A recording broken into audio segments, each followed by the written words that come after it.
Pakistan Peoples party سعودی عرب کی جانب سے ریاض میں ایک تقریب کا اہتمام کیا گیا، جس میں آزاد کشمیر کے سابق وزیر اطلاعات عابد حسین عابد کے علاوہ کمیونٹی افراد کی بڑی تعداد نے شرکت کی۔ تفصیلات عمیر علی کی اس رپورٹ میں دیکھیے۔ سعودی دارالحکومت ریاض میں پاکستان پیپلز پارٹی سعودی عرب کی جانب سے تقریب منعقد ہوئی، جس سے خطاب کرتے ہوئے مقررین کا کہنا تھا کہ پیپلز پارٹی ایک جمہوری سیاسی جماعت ہے جس کے قائدین نے ہمیشہ ملک و قوم کی خدمت کی ہے اور پاکستان میں جمہوری اقتدار کے لیے جدوجہد جاری رکھے ہوئے ہے۔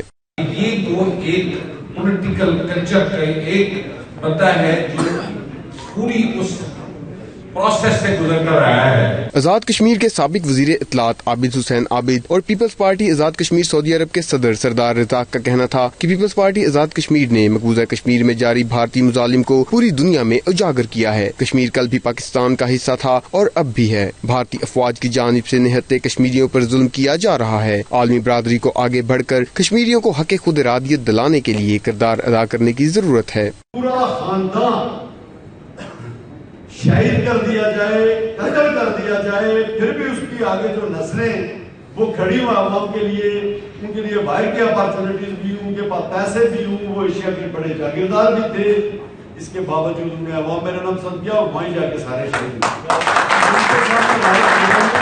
مذمت کرتے ہیں اور ہندوستان کو اس بات پر وارننگ دیتے ہیں۔ تقریب سے پیپلز پارٹی مڈل ایسٹ کے جنرل سیکرٹری محمد خالد رانا، ریاض راٹھور، احسن عباسی، فہیم میتلا، وسیم ساجد اور دیگر نے بھی خطاب کیا۔